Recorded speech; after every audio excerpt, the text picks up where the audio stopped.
안녕하십니까, 나라마쌈입니다. 훈민가 동영상 강의 시작하도록 하겠습니다. 약속보다 동영상 강의가 좀 약간 늦어진 점 양해 부탁드립니다. 이 사연에 대한 자세한 내용은 말이 길어지니까 자세한 내용은 밑에 쓰도록 하겠습니다. 그걸 확인하시기 바랍니다. 바로 강의 들어가도록 하겠습니다.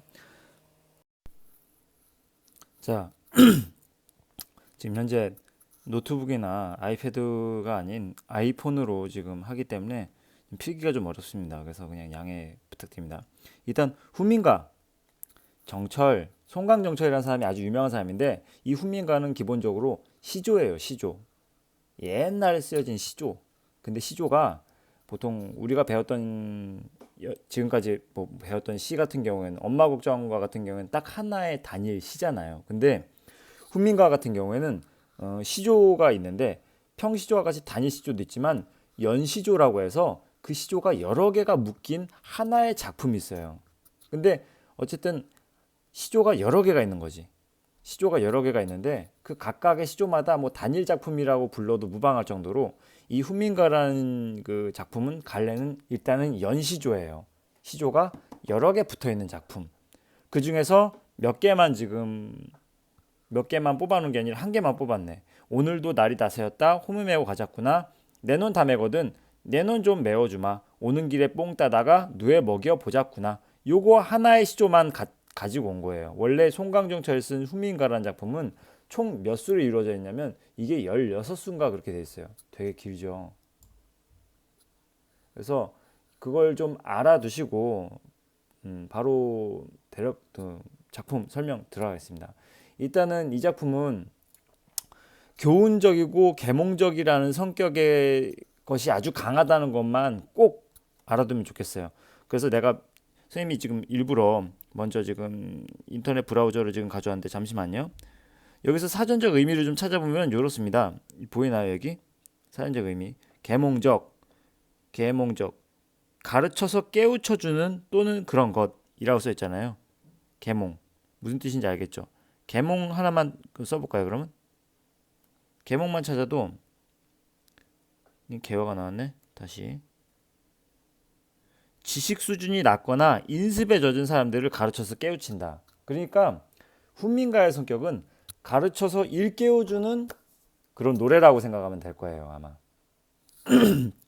죄송합니다. 지금 목이 계속 안 좋습니다. 그래서 가르쳐줘서 깨우치는, 뭔가 죄송합니다. 뭔가 모르는 사람들, 잘 무식한 사람들이라기보다는 좀 약간 잘 알지 못하는 사람들, 원래 몰랐던 사람들에게 무언가를 가르쳐줘서 알게 해준다는 그 성격이 짙은 노래가 바로 이 훈민가라는 걸 좀 알아두면 될 것 같습니다.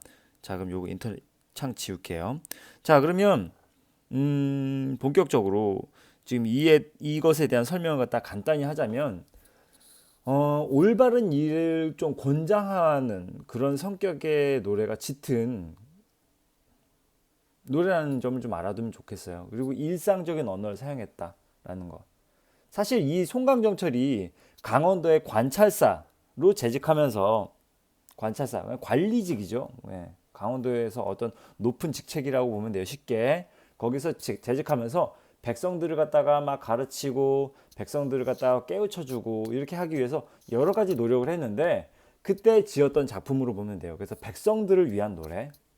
그래서 교훈적인 노래고 계몽적인 노래인데, 여기 아주 문학적인 기교가 아주 세련되게 있어서 이 작가의 어떤 문학적 어떤 기질, 재능 이런 걸 좀 엿볼 수가 있는 노래라고 볼 수가 있습니다.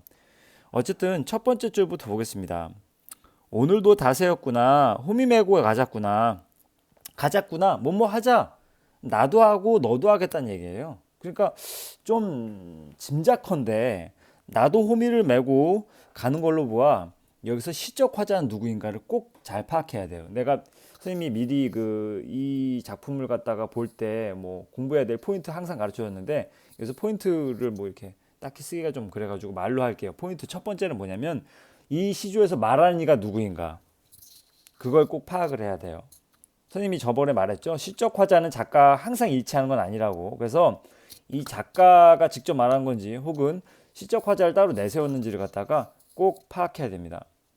그 다음에 이 말하니가 지금 방금 선생님이 말했듯이 홈이 메고 가자꾸나라는 그 말로 보아서는 농민이 지금 얘기하는 것 같은데, 농민이 아니라 만약에 양반이라면 그럼 느낌이 어떨까?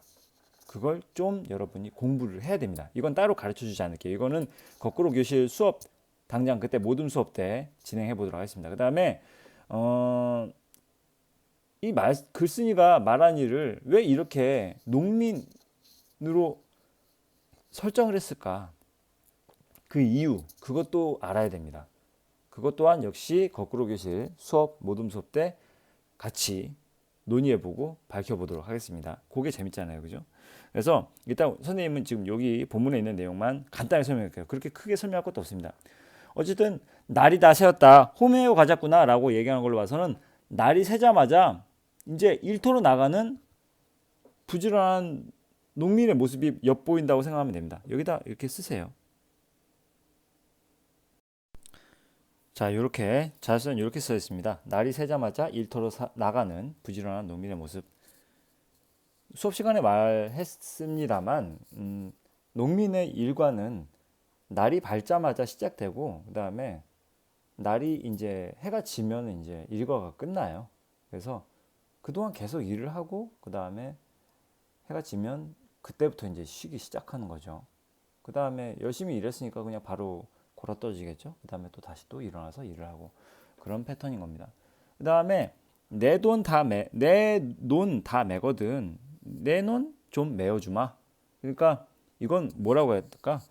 내 거 다 하면 이제 네 것도 다 해주마 라는 뜻인데 돕는 거죠. 서로 돕는 거. 이런 모습이 나는 우리 학생들한테 좀 보여줬으면 좋겠는데, 우리 학생들은 청소하다 보면은 내 영역 끝나버리면 다른 친구가 계속 아직 청소할 게 남더라도 그냥 기다리고 있거든. 근데 같이 청소해주면 더 빨리 집에 갈 수 있는데 일단 내 거 끝나버렸으니까 라는 어떤 개인주의적인 모습이 보여서 그게 참 그거 볼 때마다 안타깝더라고요. 그냥 내 거 다 내 영역 청소가 다 끝나거든. 네 영역의 청소도 좀 도와주마. 이런 식의 좀 정서를 좀 가졌으면 좋겠어요. 그래서 좀 요 부분은 뭐라고 필기하면 되냐면, 자, 이렇게 필기하세요. 상부상조의 정신. 잘 써요. 이렇게 나와 있습니다. 상부상조의 정신 뭔지 알죠? 서로 돕고 돕는 거예요. 서로가 누이 좋고 매부 좋고 같이 좋은 거지. 같이 돕는 이런 정신. 상부상조의 정신 나오고요. 오는 길에 뽕 따다가 뇌 먹여보자꾸나 라고 되어 있는데, 그 논매기를 하고 돌아오는 길에 누에 먹일 뽕을 따자 라고 되어 있습니다. 뭐 여기에는 그닥 큰 그렇게 의미가 없습니다. 근데 지금 여기서 그 저번 시간에 엄마 걱정이라는 수업을 했을 때 그때 강조했던 말 중에 하나가, 역시 시라는 것은 시조도 마찬가지로 시지만 어쨌든 이런 계열의 작품들은 모두 약간 음악적인 리듬감이 느껴지는 부분이 있다고 얘기를 했는데, 이런 부분에 그 음악적 리듬감이 좀 느껴지지 않나 선생님 개인적으로 생각해요. 가자꾸나, 그다음에 먹어보자꾸나 이런 식의 말들. 근데 이것보다는 더 중요한 건 뭐냐면 마지막에 이 표현들이 홈이 메고 가자꾸나, 가자, 다시 말하면 가자라는 얘기고, 그죠? 그 다음에 내 눈 좀 메어주마, 먹여보자꾸나, 보자, 이런 식의 말들이 청유형 어미를 하는 거, 청유형 어미를 통해서, 청유형으로 끝나는 말을 통해서 어쨌든 평등한 관계에서 권유한 느낌을 준다고 자습서에 써 있는데, 이걸 좀 더 쉽게 표현하자면 이런 거예요. 청유형 어미라는 것은 뭐냐면 같이 뭐뭘 하자는 거예요. 같이 뭐뭘 하자. 청유형 어미.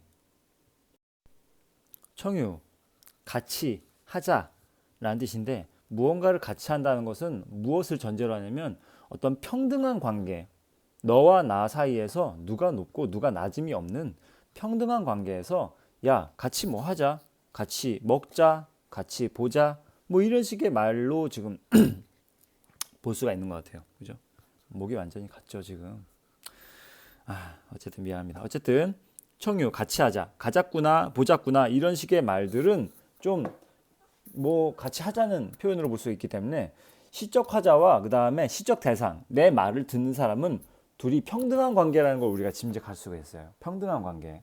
누가 높은 관계가 아니에요. 즉 적어도 같이 농사를 짓는 입장인 거지.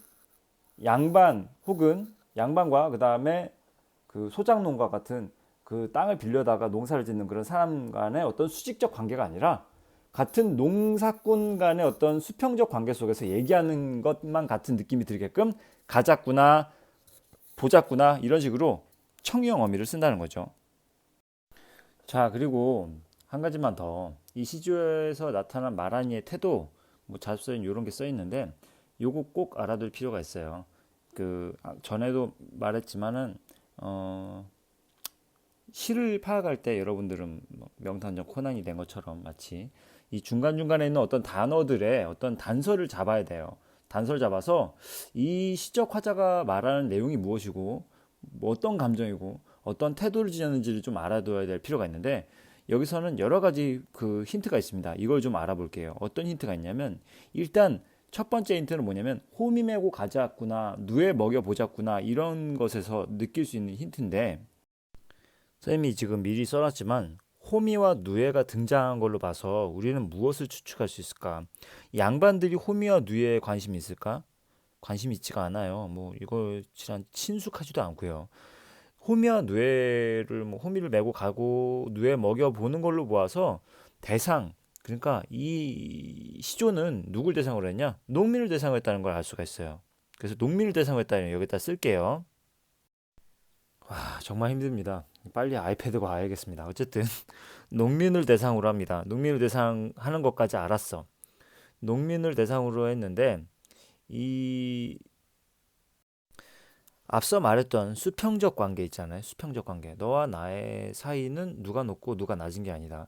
그래서 독자인 농민들에게 거부감이 없게끔 일단 만들어진 거죠. 전제가 깔린 거죠. 너와 나의 관계는 누가 높고 누가 낮고 누가 명령하고 누가 명령을 받고 하는 입장이 아니기 때문에 거부감이 없이 근면과 상부상조의 태도를 권유합니다. 권유. 같이 하자라고 하면서 같이 하자라는 말을 통해서 권유를 하는 거죠.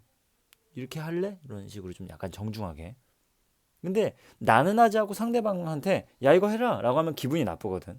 근데 같이 하자 같이 할래? 라고 하면 좀 더 그 권유의 느낌이 좀 기분이 정중하게 나한테 부탁하는 듯한 느낌이 들죠. 그래서 여기다 이렇게 쓸게요. 자, 이렇게 호미 누에가 등장한다. 그래서 농민들 대상으로 함을 알 수 있다. 그 다음에 독자인 농민들에게 그 대상으로 한 농민들에게 거부감 없이 근면과 상부상조의 태도를 권유하는 모습을 볼 수가 있다라는 걸 강조하고 자, 그 다음에 이제 핵심 정리하고 마치도록 하겠습니다. 자, 이렇게 적었습니다. 평시조, 연시조 설명을 드렸지만 간단히 설명드렸지만 일단은 평시조와 연시조에 대해서 무엇인지를 뭐 구체적으로 중학생 수준에서는 알기는 좀 힘든 것 같아요. 나중에 좀 더 나이가 들면 그때 시조에 대해서 본격적으로 공부합시다. 그 다음에 주제는 서로 도우며 부지런하게 농사일을 갖다 하기를 권유합니다. 권유. 뭐 할래? 이런 식으로 정중하게 상대방에게 어떤 행동 변화, 마음의 변화를 갖다 일으키는 걸 권유. 그래서 특징 평이합니다. 그냥 평범하고 정이 넘치는 언어를 사용해서 독자의 농민들에게 이해하기 쉽게 하는 그런 특징이 있고요. 청유형 문장, 뭐뭐 같이 하자 이런 식의 말이 청유형 문장이라 습니다. 이걸 사용해서 바람직한 생활 태도를 설득력 있게 권장한다. 그래서 계몽적 성격이 있다고 했죠. 그 다음에 농민의 목소리를 통해서 말하고자 하는 말을 효과적으로 전달했습니다. 양반의 목소리보단 농민의 목소리를 통해서 말하고자 하는 말을 효과적으로 전달했다. 이상입니다. 자, 그러면 꽤 그래도 또 짧게 한다고 했는데 그래도 15분 안짝으로는 그 타임을 끊었네요. 어쨌든 지금까지 또 강의 들어주셔서 감사합니다.